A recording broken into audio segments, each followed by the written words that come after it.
ಅಗ್ರ ರಾಷ್ಟ್ರೀಯ ವಾರ್ತೆಗೆ ಸ್ವಾಗತ. ನಾನು ನವಿತಾ ಜೈನ್. ಈಗ ಟಾಪ್ ಸ್ಟೋರೀಸ್. 2019ರ ಲೋಕಸಭೆ ಮಹಾಸಮರಕ್ಕೆ ಬಿಜೆಪಿ ಮೊದಲ ಪಟ್ಟಿ ರಿಲೀಸ್ ಮಾಡಿದೆ. ಒಟ್ಟು 184 ಮಂದಿಗೆ ಟಿಕೆಟ್ ಘೋಷಣೆ ಮಾಡಿದೆ. ಇದರಲ್ಲಿ ಕರ್ನಾಟಕದ 21 ಅಭ್ಯರ್ಥಿಗಳ ಪಟ್ಟಿ ರಿಲೀಸ್ ಆಗಿದೆ. ಆದರೆ ಇನ್ನೂ 7 ಕ್ಷೇತ್ರಗಳ ಅಭ್ಯರ್ಥಿಗಳ ಪಟ್ಟಿ ಫೈನಲ್ ಆಗಿಲ್ಲ.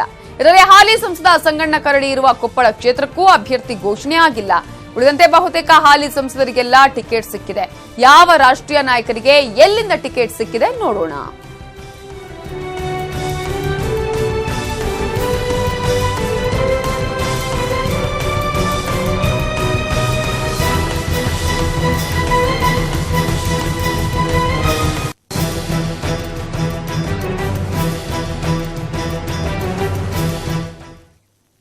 ಯಾವ ರಾಷ್ಟ್ರೀಯ ನಾಯಕರಿಗೆ ಎಲ್ಲಿಂದ ಟಿಕೆಟ್ ಸಿಕ್ಕಿದೆ ಅದರ ಹೈಲೈಟ್ಸ್ ಅನ್ನ ನೋಡೋದಾದ್ರೆ, ವಾರಣಾಸಿಯಿಂದ ನರೇಂದ್ರ ಮೋದಿ, ಗಾಂಧಿನಗರದಿಂದ ಅಮಿತ್ ಶಾ, ಅಡ್ವಾಣಿಗೆ ಇಲ್ಲ ಇಲ್ಲಿ ಟಿಕೆಟ್. ಲಕ್ನೋದಿಂದ ರಾಜನಾಥ್ ಸಿಂಗ್ ಅವರಿಗೆ ಟಿಕೆಟ್ ಸಿಕ್ಕಿದೆ. ನಿತಿನ್ ಗಡ್ಕರಿ ಅವರಿಗೆ ನಾಗಪುರ ಕ್ಷೇತ್ರದಿಂದ ಸ್ಪರ್ಧೆ ಮಾಡ್ತಾರೆ. ಅಮೇಥಿಯಿಂದ ಸ್ಮೃತಿ ಇರಾನಿ ಸ್ಪರ್ಧಿಸಿದ್ರೆ ಮಥುರಾದಿಂದ ಹೇಮಾ ಮಾಲಿನಿಗೆ ಟಿಕೆಟ್ ಸಿಕ್ಕಿದೆ.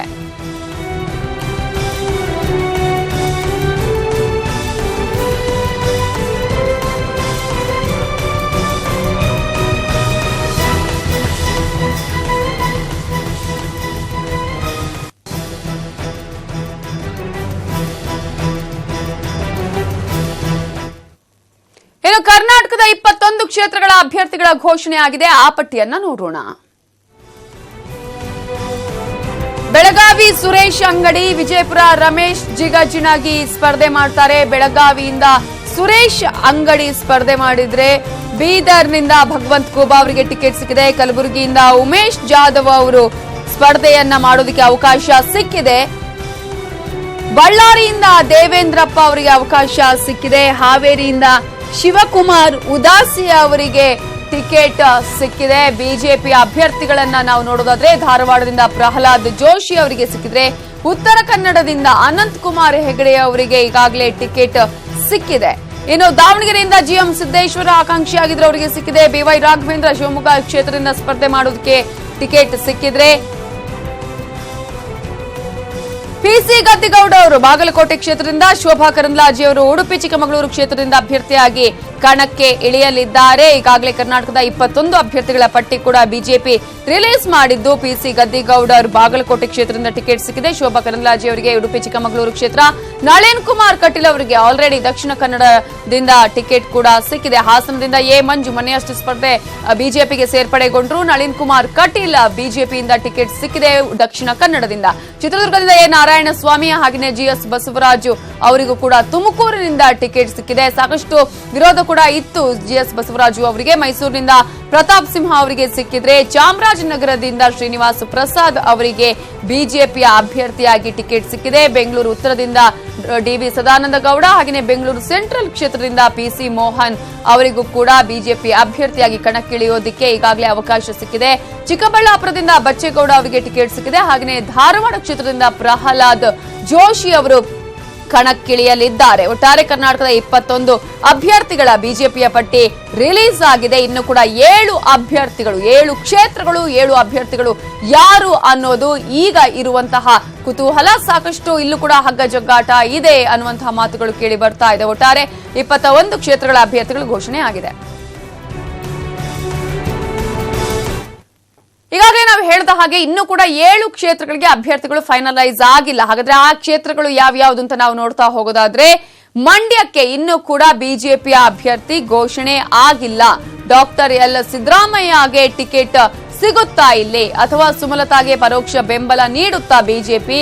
ಹೊರಗಿನ ಅಭ್ಯರ್ಥಿಯನ್ನ ತಂದು ಮಂಡ್ಯದಲ್ಲಿ ನಿಲ್ಲಿಸುತ್ತಾ? ಕುತೂಹಲ ಕೆರಳಿಸಿದೆ ಬಿಜೆಪಿಯ ಹೈಕಮಾಂಡ್ ನಿರ್ಧಾರ.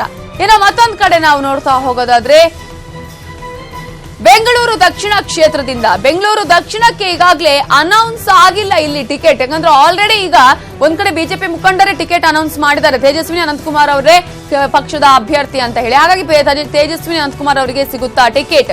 ತೇಜಸ್ವಿನಿ ಟಿಕೆಟ್ಗೆ ಕೊಕ್ಕೆ ಹಾಕಿದ್ದಾರೆ ಆರ್ ಅಶೋಕ್. ತೇಜಸ್ವಿನಿಗೆ ಟಿಕೆಟ್ ಕೊಡೋದಕ್ಕೆ ಮೀನಾಮೇಷ ಎಣಿಸಲಾಗ್ತಾ ಇದೆ. 2ನೇ ಪಟ್ಟಿಯಲ್ಲಿ ಮೂಡಿದೆ ದಕ್ಷಿಣದ ಒಂದು ಕುತೂಹಲ. ಸೊ ಬೆಂಗಳೂರು ಗ್ರಾಮಾಂತರವನ್ನ ನಾವು ನೆಕ್ಸ್ಟ್ ನೋಡ್ತಾ ಹೋಗೋದಾದ್ರೆ, ಬೆಂಗಳೂರು ಗ್ರಾಮಾಂತರದಲ್ಲಿ ಡಿಕೆ ಸಹೋದರರ ಟೆನ್ಷನ್ ಕೂಡ ಇದೆ. ಹಾಗಾಗಿ ಇದೊಂದು ದೊಡ್ಡ ಕಾಡ್ತಾ ಇದೆ, ದೊಡ್ಡ ವಿಚಾರವಾಗಿ ಈಗ ಕಾಡ್ತಾ ಇದೆ.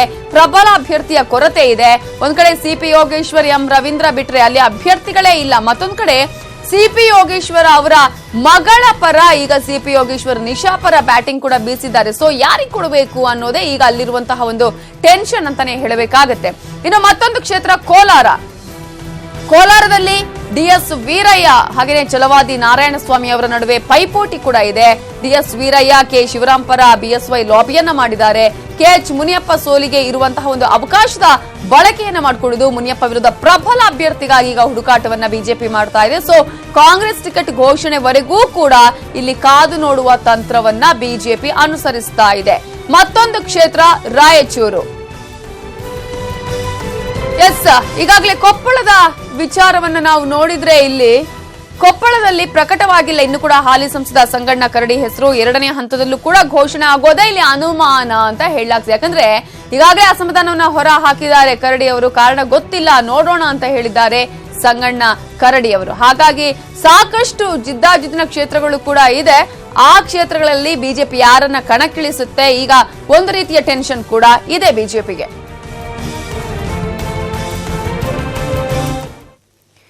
ಬಿಜೆಪಿಯ 21 ಮಂದಿಯಲ್ಲಿ 3 ಹೊಸಬರಿಗೆ ಮಣೆ ಹಾಕಿದೆ. ಹಾಗಾದ್ರೆ ಆ 3 ಯಾರು? ಅವರ ಸೋಲು ಗೆಲುವಿನ ಲೆಕ್ಕಾಚಾರ ಏನು ನೋಡೋಣ. ಕಲಬುರಗಿಯಿಂದ ಉಮೇಶ್ ಜಾಧವ್ ಅವರಿಗೆ ಬಿಜೆಪಿ ಟಿಕೆಟ್ ಕೊಟ್ಟಿದೆ. ಇತ್ತೀಚೆಗೆ ಕಾಂಗ್ರೆಸ್ ಅನ್ನು ತೊರೆದು ಬಿಜೆಪಿಯನ್ನು ಸೇರ್ಪಡೆಯಾಗಿದ್ದಾರೆ ಉಮೇಶ್ ಜಾಧವ್. ಖರ್ಗೆ ವಿರುದ್ಧ ಕಣಕ್ಕಿಳಿದಿದ್ದಾರೆ ಇಲ್ಲಿ ಉಮೇಶ್ ಜಾಧವ್. ಎಸ್ಪಿ ಮೀಸಲು ಕ್ಷೇತ್ರದಿಂದ ಜಾಧವ್ ಸ್ಪರ್ಧೆ ಮಾಡ್ತಾ ಇರೋದು. ಮೋದಿಯೇ ಖರ್ಗೆ ಸೋಲಿಸಲು ಆಯ್ಕೆ ಮಾಡಿದಂತಹ ಅಭ್ಯರ್ಥಿ ಉಮೇಶ್ ಜಾಧವ್. ಮೋದಿ ಕಲಬುರಗಿಗೆ ಬಂದಿದ್ದಾಗ ಬಿಜೆಪಿಯನ್ನ ಸೇರಿದ್ರು ಉಮೇಶ್ ಜಾಧವ್.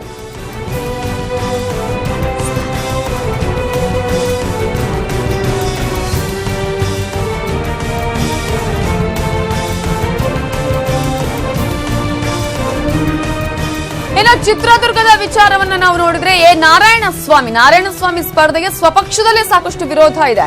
ಶಾಸಕ ಎಂ ಚಂದ್ರಪ್ಪ, ಗೂಳಿಹಟ್ಟಿ ಶೇಖರ್ ಸಾಕಷ್ಟು ಅಪಸ್ವರವನ್ನ ಕೂಡ ಎತ್ತಿದ್ದಾರೆ. ರಾಜೀನಾಮೆ ಕೊಡುವ ಬೆದರಿಕೆಯನ್ನ ಕೂಡ ಹಾಕಿದ್ದಾರೆ ಶಾಸಕರು. ಶ್ರೀರಾಮುಲು ಹೆಗಲಿಗೆ ಭಿನ್ನಮತದ ಶಮನದ ಜವಾಬ್ದಾರಿಯನ್ನ ನೀಡಲಾಗಿದ್ದು, ಸೊ ಟ್ರಬಲ್ ಶೂಟರ್ ಆಗುವಂತೆ ಬಿಎಸ್ವೈ ಇಲ್ಲಿ ಶ್ರೀರಾಮುಲುಗೆ ಸೂಚನೆಯನ್ನ ಕೂಡ ಕೊಟ್ಟಿದ್ದಾರೆ. ಮತ್ತೊಂದ್ ಕಡೆ ಹಾಸನದ ವಿಚಾರವನ್ನ ನಾವು ನೋಡ್ತಾ ಹೋಗುತ್ತದೆ. ಹಾಸನದಲ್ಲಿ ಎ ಮಂಜು ಇತ್ತೀಚೆಗೆ ಬಿಜೆಪಿಯನ್ನ ಸೇರಿದ್ದಾರೆ. ಕಾಂಗ್ರೆಸ್ ಅನ್ನ ತೊರೆದು ಮಾಜಿ ಸಚಿವರು ಕೂಡ ಹೌದು.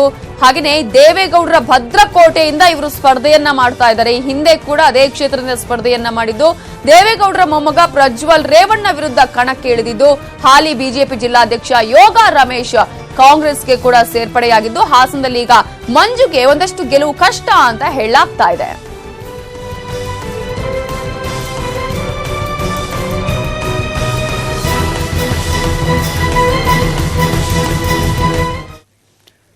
ಜೆಡಿಎಸ್ ವರಿಷ್ಠ ದೇವೇಗೌಡರು ಚುನಾವಣಾ ರಾಜಕೀಯದಿಂದಾನೇ ದೂರ ಸರಿತಾರ? 6 ದಶಕಗಳ ಗೌಡ್ರ ರಾಜಕೀಯ ಜೀವನವೇ ಕೊನೆಯಾಗ್ಬಿಡತ್ತಾ ಅನ್ನುವ ಪ್ರಶ್ನೆ ಎದ್ದಿದೆ. ಈ ಪ್ರಶ್ನೆ ಮೂಡಕ್ಕೆ ಕಾರಣ ಅವರ ಪುತ್ರ ಸಿಎಂ ಕುಮಾರಸ್ವಾಮಿ ನೀಡಿರುವಂತಹ ಒಂದು ಹೇಳಿಕೆ. ಗೌಡರ ಚುನಾವಣಾ ರಾಜಕೀಯವೇ ಅಂತ್ಯ. 2 ಕ್ಷೇತ್ರಗಳಿದ್ರೂ ಸ್ಪರ್ಧೆ ಇನ್ನೂ ಡೌಟ್.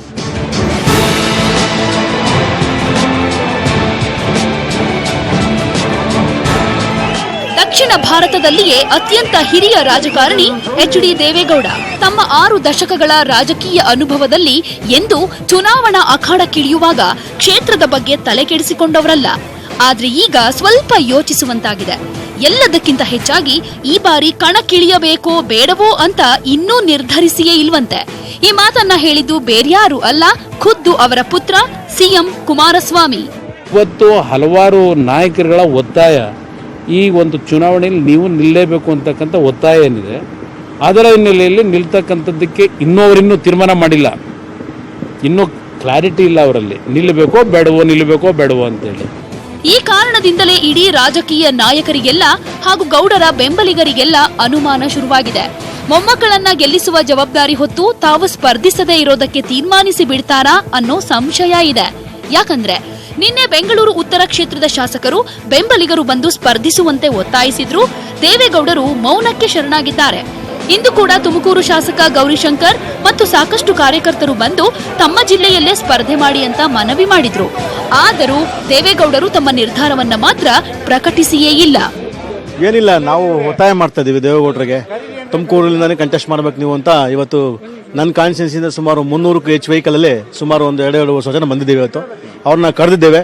ಅವರೆಲ್ಲ ಒಂದು ಕಡೆ ಭಾಳ ನಗ್ನಗ್ತ ನಮಗೆ ಆಯಿತು ಅನ್ನೋವಂಥದ್ದಕ್ಕೆ ಒಂಥರ ಎಲ್ಲ ಒಂದು ಕಡೆ ಅವ್ರ ಮಾತಿನ ಶೈಲಿ ನಮಗೆ ಗ್ರೀನ್ ಸಿಗ್ನಲ್ ಸಿಕ್ದಂಗೆ ಆಗಿದೆ. ಸಿಎಂ ಕೂಡ ಅದೇ ವಿಚಾರಕ್ಕೆ ಬರ್ತಾರೆ, ಅವ್ರ ಕೂಡ ಚರ್ಚೆ ಮಾಡ್ತಾರೆ. ಇನ್ನು ದೇವೇಗೌಡರು ಬೆಂಗಳೂರು ಉತ್ತರದಿಂದ ಸ್ಪರ್ಧಿಸಿಲ್ಲ ಅಂದ್ರೆ ಕಾಂಗ್ರೆಸ್ ಮುಖಂಡ ಬಿಎಲ್ ಶಂಕರ್ ಅವರನ್ನ ಜೆಡಿಎಸ್ಗೆ ಸೇರಿಸಿಕೊಂಡು ಎಲೆಕ್ಷನ್ಗೆ ನಿಲ್ಲಿಸೋ ಪ್ರಯತ್ನವೂ ನಡೀತಾ ಇದೆಯಂತೆ. ಆದರೆ ರಾಜ್ಯ ನಾಯಕರು ರಾಹುಲ್ ಗಾಂಧಿ ಕರ್ನಾಟಕದಿಂದ ಸ್ಪರ್ಧೆ ಮಾಡಬೇಕೆಂಬ ಒತ್ತಡ ಹೇರ್ತಿದ್ದಾರೆ. ಹೀಗಾಗಿ ರಾಹುಲ್ ಗಾಂಧಿ ಅವರನ್ನ ಕರೆತಂದು ನಿಲ್ಲಿಸೋ ಚಿಂತನೆಯೂ ಇದೆ. ಒಟ್ಟಲ್ಲಿ ದೇವೇಗೌಡರ ಚುನಾವಣಾ ರಾಜಕೀಯ ಮಾತ್ರ ಇನ್ನೂ ಅಸ್ಪಷ್ಟವಾಗಿದೆ. ಕ್ಯಾಮರಾಮನ್ ಸಂದೀಪ್ ಜೊತೆ ಜನಾರ್ದನ್ ಹೆಬ್ಬಾರ್, ನ್ಯೂಸ್ 18 ಕನ್ನಡ, ಬೆಂಗಳೂರು. ಇನ್ನು ದೇವೇಗೌಡರು ಸಚಿವ ಕೃಷ್ಣ ಬೈರೇಗೌಡರನ್ನ ಭೇಟಿ ಮಾಡಿ ಮಾತುಕತೆ ನಡೆಸಿದ್ದಾರೆ. ಬೆಂಗಳೂರು ಉತ್ತರ ಹಾಗೂ ತುಮಕೂರಿನಿಂದಲೂ ಸ್ಪರ್ಧಿಸುವಂತೆ ಒತ್ತಡ ಇದೆ. ಅದನ್ನ ಕೃಷ್ಣ ಬೈರೇಗೌಡರಿಗೆ ಹೇಳಿದ್ದೇನೆ. ಕಾಂಗ್ರೆಸ್ ನಾಯಕರೊಂದಿಗೆ ಮಾತನಾಡಿ ಅಂತಿಮ ತೀರ್ಮಾನ ಮಾಡ್ತೀನಿ ಅಂತ ಹೇಳಿದ್ದಾರೆ ದೇವೇಗೌಡರು. ನನಗೆ ತುಮಕೂರು ಜಿಲ್ಲೆಯಲ್ಲಿ ಇರ್ತಕ್ಕಂಥ ಒತ್ತಡ ನೀವು ವಾಚ್ ಮಾಡ್ತಾ ಇದ್ದೀರಲ್ಲ ಮನೆ ಹತ್ರ, ಒಂದು ತಾಲೂಕು ಬಿಟ್ಟಿಲ್ಲ, ಎಲ್ಲ ಬಂದು ನನಗೆ ಹಿಂಸೆ ಕೊಡ್ತಾ ಇದ್ದಾರೆ. ಈ ಹಿಂಸೆನಲ್ಲಿ ಕೃಷ್ಣ ಬೈರೇಗೌಡರ ಹತ್ರ ಎಲ್ಲ ವಿಷಯ ಹೇಳಿದ್ದೀನಿ. ಅದರಿಂದ ಅವರು ಕೂಡ ಆಲೋಚನೆ ಮಾಡ್ತೀವಿ ಅಂತ ಹೇಳಿದ್ದಾರೆ. ನಾವೆಲ್ಲ MLAಗಳೆಲ್ಲ ಸೇರಿ ಮತ್ತೆ ಒಂದು ಸುತ್ತಿನ ಮಾತುಕತೆ ನಡೆಸ್ತೀವಿ ಅಂತ ಹೇಳಿದ್ದಾರೆ. ಮಂಡ್ಯದಲ್ಲಿ ನಿನ್ನೆ ಸುಮಲತಾ ರಾಜಕೀಯ ಸುನಾಮಿ ಎಬ್ಬಿಸಿದ್ರು. ಕಾಂಗ್ರೆಸ್ನವರು ಕೈ ಜೋಡಿಸಿದ್ದನ್ನ ನೋಡಿ ದೋಸ್ತಿ ನಾಯಕರು ಕಂಗಾಲಾಗಿ ಹೋಗಿದ್ರು. ಆಮೇಲೆ ಮಂಡ್ಯ ವಲಸೆ ಕಾಂಗ್ರೆಸ್ಸಿಗರಿಗೆ ಸಿದ್ದರಾಮಯ್ಯ ಕಿವಿ ಹಿಂಡಿದ್ರು. ಈಗ ಅದೇ ವಲಸೆ ಕಾಂಗ್ರೆಸ್ಸಿಗರ ಮೇಲೆ ಕುಮಾರಸ್ವಾಮಿ ಹವಹಾರಿದ್ದಾರೆ. ಇನ್ನೊಂದು ಕಡೆ ಡಿಕೆಶಿ ಮೂಲಕ ಕಾಂಗ್ರೆಸ್ಸಿಗರ ಮನವೊಲಿಸುವ ಕೆಲಸವನ್ನೂ ಮಾಡ್ತಿದ್ದಾರೆ.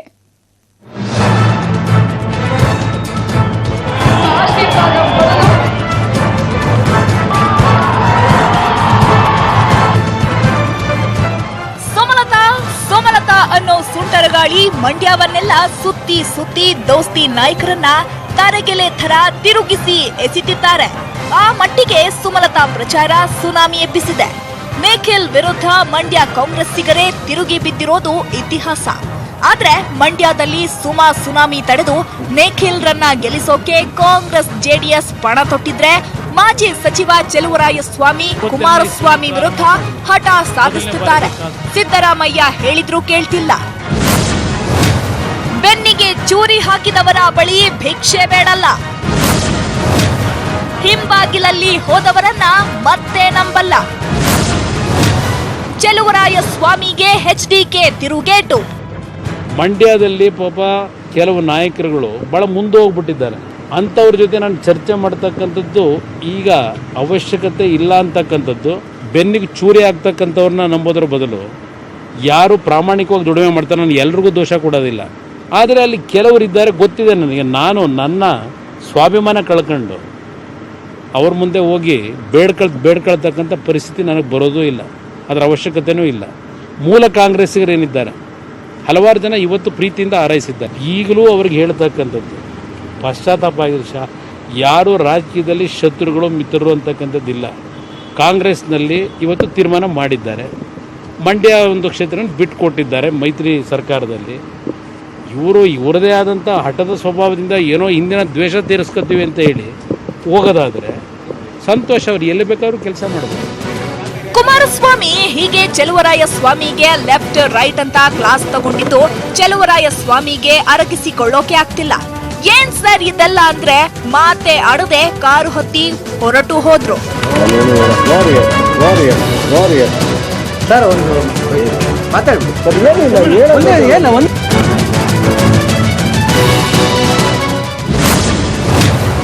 ಮಂಡ್ಯ ಮೂಲ ಕಾಂಗ್ರೆಸ್ಸಿಗರ ಜೊತೆ ತಂತ್ರ. ನಿಖಿಲ್ ಗೆಲುವಿಗೆ ಡಿಕೆಶಿ ಸರ್ಕಸ್. ಕುಮಾರಸ್ವಾಮಿ ಕಟ್ಟಾಜ್ಞೆಯನ್ನ ಪಾಲಿಸುತ್ತಿರೋ ಸಚಿವ ಡಿಕೆ ಶಿವಕುಮಾರ್ ನಿನ್ನೆ ರಾತ್ರಿ ಹಾಗೂ ಇವತ್ತು ತಮ್ಮ ನಿವಾಸದಲ್ಲಿ ಚೆಲುವರಾಯಸ್ವಾಮಿ, ರವಿಗಣಿಗ ಸೇರಿದಂತೆ ಹಲವು ಮಂಡ್ಯ ಕಾಂಗ್ರೆಸ್ ನಾಯಕರ ಜೊತೆ ಸಭೆ ನಡೆಸಿದ್ರು. ಆಮೇಲೆ ಗೊಂದಲ ಇರೋದನ್ನು ಒಪ್ಪಿಕೊಂಡ್ರು. ಪಕ್ಷದ ಆದೇಶ ಇದೆ, ನನಗೆ ಜವಾಬ್ದಾರಿ ಇದೆ, ಸರ್ಕಾರದಲ್ಲಿ ಮಂತ್ರಿ ಇದ್ದೇನೆ. ಬಟ್ ನಮ್ಮ ಕಾರ್ಯಕರ್ತರಲ್ಲಿ ಸ್ವಲ್ಪ ಅವ್ರಿಗೆ ಮೊದಲಿಂದನೂ ವರ್ಕರ್ಸಲ್ಲಿ ಭಿನ್ನಾಭಿಪ್ರಾಯಗಳು ಸಹಜ. ಅದನ್ನು ತಿಳಿ ಮಾಡಬೇಕು, ಜವಾಬ್ದಾರಿ ತಗೋಬೇಕು. ಆ ಜವಾಬ್ದಾರಿ ನಾನು ತಗೊಳ್ಳೋದಕ್ಕೆ ಬದ್ಧನಾಗಿದ್ದೇನೆ. ಸುಮಲತಾ ರೋಡ್ ಶೋನಲ್ಲಿ ಕೈ ನಾಯಕರು ಬಾವುಟ ಹಿಡಿದು ಬೆಂಬಲ ಸೂಚಿಸಿರೋದು ಮೈತ್ರಿ ನಾಯಕರಿಗೆ ತಲೆನೋವಾಗಿದೆ. ಆದ್ರೂ ಶಾಸಕ ಅನ್ನದಾನಿ ಮಾತ್ರ ಸುಮಲತಾ ಪರ ನಟ ದರ್ಶನ್, ಯಶ್ ಯಾರೇ ಬಂದ್ರೂ ಇಲ್ಲಿನ ಜನರ ಸಮಸ್ಯೆ ಬಗೆಹರಿಸೋದೇ ನಾವು, ನಮ್ಮ ಪಕ್ಷದವರನ್ನ ನಾವು ಕೈಬಿಡಲ್ಲ ಅಂತಿದ್ದಾರೆ. ಇಷ್ಟೆಲ್ಲದರ ಮಧ್ಯೆ ಮಂಡ್ಯ ಕ್ಷೇತ್ರದಲ್ಲಿ ಇವತ್ತು ಸುಮಲತಾ ಪ್ರಚಾರ ಇರಲಿಲ್ಲ. ಆದ್ರೆ ನಿಖಿಲ್ ಮಾತ್ರ ಭರ್ಜರಿ ಪ್ರಚಾರ ಮಾಡಿದ್ರು. ಟೆಂಪಲ್ ರನ್ ನಲ್ಲಿ ಬ್ಯುಸಿಯಾಗಿದ್ರು.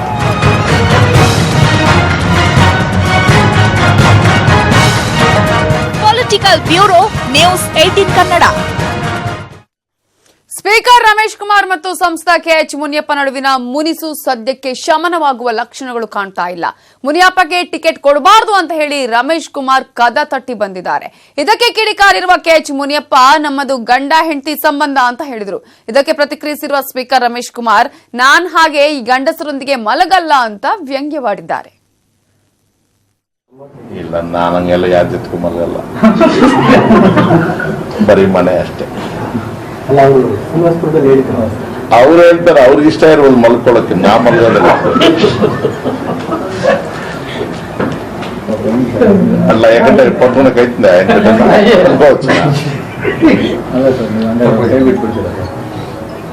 ರೀ, ನಾನು ಶಾಸ್ತ್ರದ ಪ್ರಕಾರ, ಧರ್ಮದ ಪ್ರಕಾರ ಎಲ್ಲಿ ಸಪ್ತಪದಿಯನ್ನು ಮಾಡಿ ಯಾವ ಹೆಣ್ಣನ್ನ ನನ್ನ ಹೆಂಡತಿ ಅಂತ ಸ್ವೀಕಾರ ಮಾಡಿದ್ರೆ ಅವಳ ಜೊತೆಗೆ ಅಷ್ಟೇ ನನ್ನ ವೈವಾಹಿಕ ಜೀವನ. ನನಗೆ ಆ ರೀತಿಯ ಅನೈತಿಕ ಸಂಬಂಧಗಳು ಯಾರ ಜೊತೆಗೂ ಇಲ್ಲ. ನಂಗೆ ಗೊತ್ತಿಲ್ಲ, ಅವ್ರಿಗೆ ನಾನು ಗಂಡಸರ ಜೊತೆ ಮಲಗೋದಿಲ್ಲಪ್ಪ. ಎಷ್ಟು ಸಲ ಹೇಳ್ಬೇಕು ನಾನು. ಕಟ್ಟಡ ಕುಸಿತ ದುರಂತದ ಕಾರ್ಯಾಚರಣೆ ಸತತ 3ನೇ ದಿನವೂ ಮುಂದುವರೆದಿದೆ. ನಿನ್ನೆವರೆಗೂ ಇದ್ದ 7 ಮಂದಿಯ ಸಾವಿನ ಸಂಖ್ಯೆ ಇವತ್ತಿಗೆ 12ಕ್ಕೇರಿದೆ. ಇಂದು 5 ಶವಗಳನ್ನು ಕಟ್ಟಡದ ಅವಶೇಷಗಳಿಂದ ಹೊರತೆಗೆಯಲಾಯಿತು. ಒಂದೊಂದೇ ಮೃತದೇಹ ಹೊರತೆಗೆತಾ ಇದ್ದಂತೆ ಇದು ಯಾರ ಶವ ಅಂತ ಗುರುತಿಸಲು ಸಾಧ್ಯವಾಗದಂತಾಗಿತ್ತು. ಮೃತದೇಹಕ್ಕಾಗಿ ಮೃತ ಸಂಗಮೇಶ ಮಾನ್ವಿ ಕುಟುಂಬ ಹಾಗೂ ನಾಪತ್ತೆಯಾಗಿರೋ ಜಹಂಗೀರ್ ಹರಿಹರ್ ಕುಟುಂಬಸ್ಥರ ನಡುವೆ ಗೊಂದಲ ಉಂಟಾಯಿತು. ಕೊನೆಗೆ ಕೈಲಿರುವ ದಾರ ಮಚ್ಚೆಯಿಂದ ಸಂಗಮೇಶ ಮಾನ್ವಿ ಮೃತದೇಹವನ್ನು ಗುರುತಿಸಲಾಯಿತು. ದುರಂತ ನಡೆದು 3ನೇ ದಿನವಾದರೂ ಇನ್ನೂ ಹಲವು ಮಂದಿ ಅವಶೇಷದಡಿ ಸಿಕ್ಕಿ ಹಾಕಿಕೊಂಡಿದ್ದಾರೆ. ಇದುವರೆಗೂ 61 ಮಂದಿಯನ್ನು ರಕ್ಷಿಸಿದ್ದು 21 ಜನ ಕಾಣೆಯಾಗಿದ್ದಾರೆ ಅಂತ ಪೊಲೀಸ್ ಠಾಣೆಗೆ ದೂರು ನೀಡಲಾಗಿದೆ. ದುರಂತ ಸ್ಥಳಕ್ಕೆ ಎಚ್ಡಿ ಕುಮಾರಸ್ವಾಮಿ ಭೇಟಿ ಕೊಟ್ಟು ಪರಿಸ್ಥಿತಿ ಅವಲೋಕಿಸಿದ್ರು. ಕಟ್ಟಡದ ಅವಶೇಷದಡಿ ಇನ್ನೂ ಹಲವು ಮಂದಿ ಸಾವು ಬದುಕಿನ ನಡುವೆ ಹೋರಾಟ ನಡೆಸ್ತಾ ಇದ್ದಾರೆ. ಧಾರವಾಡದ ಕಟ್ಟಡ ದುರಂತಕ್ಕೆ ಕಳಪೆ ಕಾಮಗಾರಿಯೇ ಕಾರಣ ಅನ್ನೋದು ಮೇಲ್ನೋಟಕ್ಕೆ ಸಾಬೀತಾಗಿದೆ. ಬೇಸ್ಮೆಂಟ್ ಅಲ್ಲಿರೋ ಪಿಲ್ಲರ್ ಸ್ಟ್ರಾಂಗ್ ಆಗಿರಲಿಲ್ಲ. ಇದೇ ಕಾರಣಕ್ಕೆ ಪಿಲ್ಲರ್ ಸುತ್ತ ಮತ್ತೆ ಅಡಿಪಾಯ ತೆಗೆದು ಇನ್ನಷ್ಟು ಕಬ್ಬಿಣ ಹಾಗೂ ಕಾಂಕ್ರೀಟ್ ಹಾಕಿ ಪಿಲ್ಲರ್ ಸ್ಟ್ರಾಂಗ್ ಮಾಡೋ ಕೆಲಸ ನಡೀತಿತ್ತು. ಹೀಗೆ ಸ್ಟ್ರಾಂಗ್ ಮಾಡೋಕೆ ಹೊರಟಿದ್ದೇ ತಡ ಪಿಲ್ಲರ್ ದೊಪ್ಪನೆ ಕುಸಿದು ಬಿದ್ದು ದುರಂತಕ್ಕೆ ಕಾರಣವಾಗಿದೆ. ಪಾಲಿಕೆ ಅನುಮತಿ ಕೊಟ್ಟಿದ್ದು 2 ಮಹಡಿ ಕಟ್ಟಡ ಕಟ್ಟೋದಕ್ಕೆ, ಆದರೆ ಕಟ್ಟಿದ್ದು ಮಾತ್ರ 5 ಅಂತಸ್ತು. ಇದು ಕೂಡ ದೂರಿನಲ್ಲೂ ದಾಖಲಾಗಿದೆ.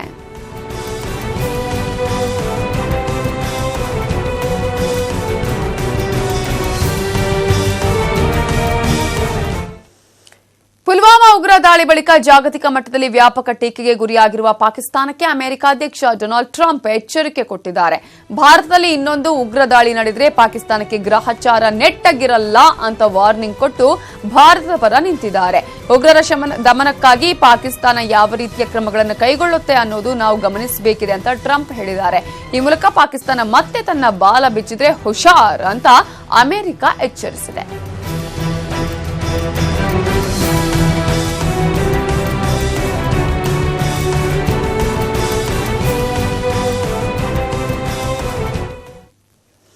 ಇದು ಇವತ್ತಿನ ಅಗ್ರ ರಾಷ್ಟ್ರೀಯ ವಾರ್ತೆ. ನೋಡ್ತಾ ಇರಿ ನ್ಯೂಸ್ 18 ಕನ್ನಡ. ಜಾಲ ನಮ್ಮದು, ಬಲ ನಿಮ್ಮದು.